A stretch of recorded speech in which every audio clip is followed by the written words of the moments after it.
to Albina, Alexis, Stephanie, and myself, we would like to welcome you aboard Virgin Airlines Flight 473 with business class service to your future destinations and beyond. In the event of emergency, this classroom is equipped with 2 emergency exits, on your left, one in the front, one in the rear of the room.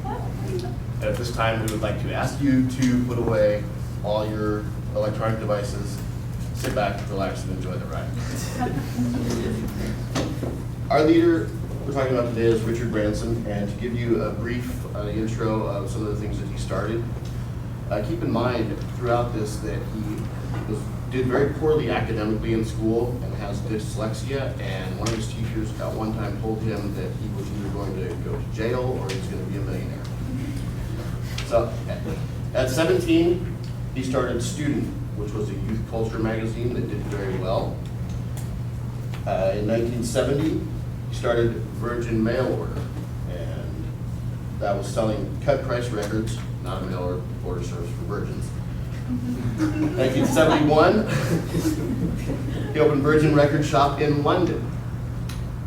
And in 73, he launched Virgin Records. And then in 84, Virgin Atlantic Airways. And he'd go on and on and on about all the things that he has done or is involved with, but that would take hours.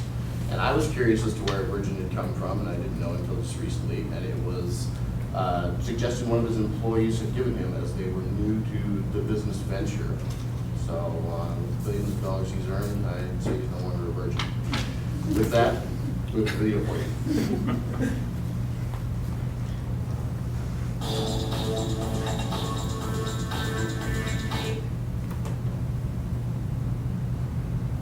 I mean, my parents testified to me was down to my existence was that if we ever said one word bad about anybody, they would send us straight to the mirror, make us stand and look at ourselves for 10 minutes in front of the mirror and to indicate how badly it reflected on us.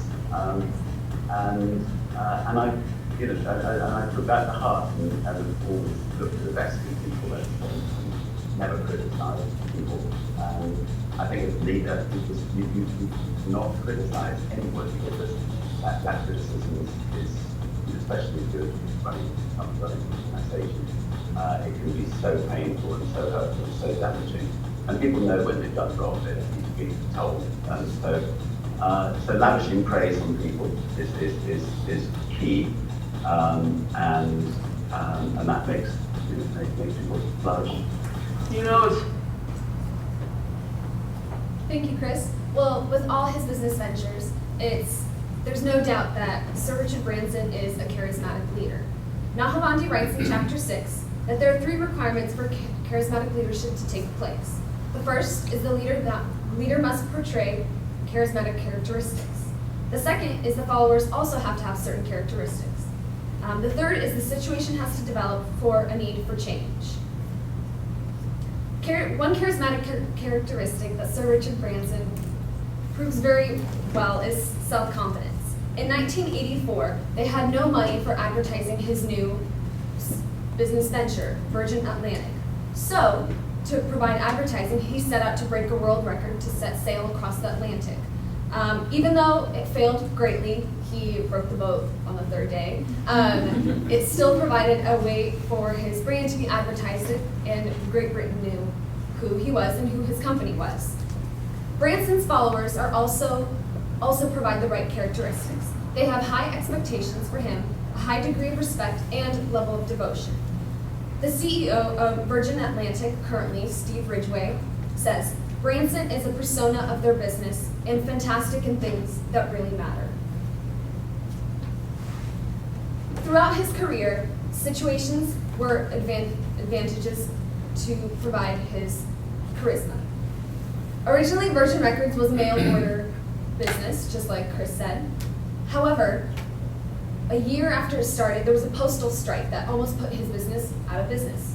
So he said, screw it, let's do it, and they opened up a new shop in Oxford that sold their records.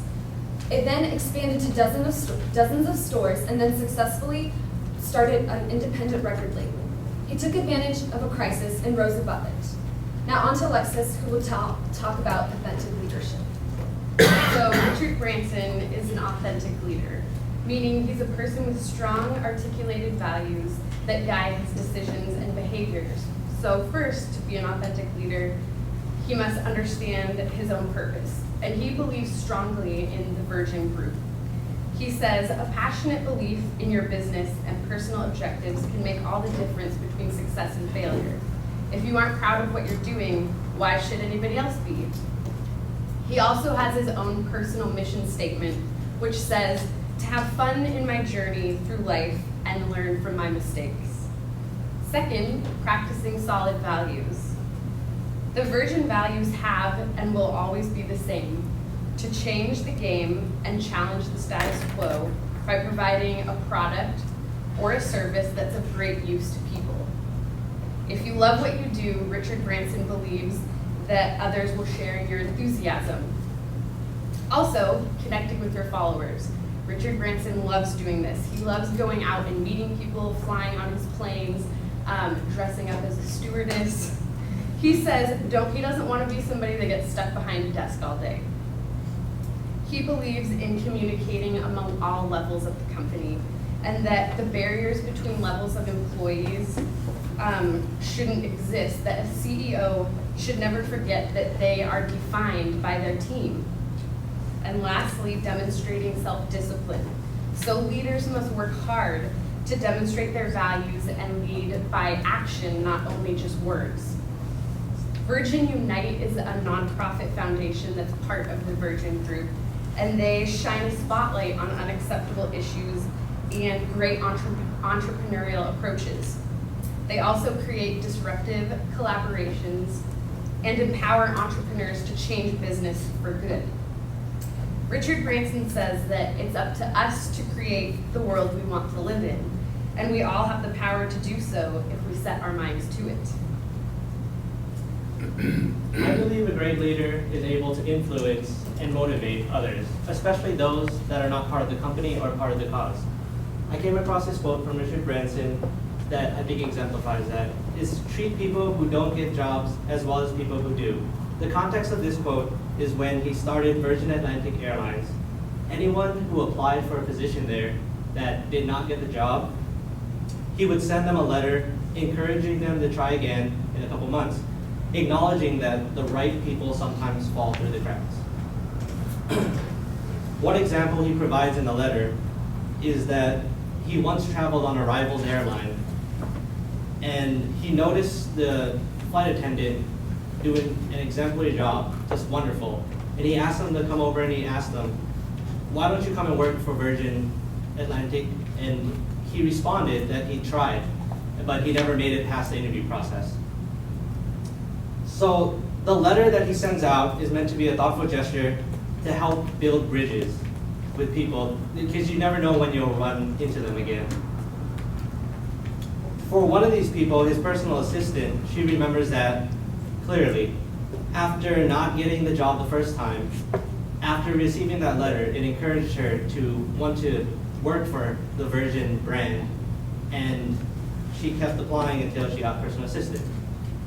And with that, pass it on to Stephanie. So, learn by doing, because opportunity is constant, is one of the life lessons that we learned from Richard Branson. Richard Branson said, you don't learn to walk by following rules. You learn by doing and by falling over. Branson started a magazine without ever having taken a journalism class, and he became one of the most successful businessmen in the world without ever having taken a business class. So, because his state of mind was that success in school is different than success in life. Richard Branson is dyslexic, and he struggled in school until he dropped out at the age of 16. School is great at testing and rewarding certain abilities and skill sets, such as the ability to memorize information and to follow instruction. But those skills are not the only skills that you need to succeed in the real world. Richard Branson's path to success has taught us to not wait until you're qualified to do something, to do what you want to do with your life. Just do it. You may make a lot of mistakes, tons of mistakes, but it will be the fastest way that you will learn. And you want to get started right away because opportunity is constant. Richard Branson said, business opportunities are like buses.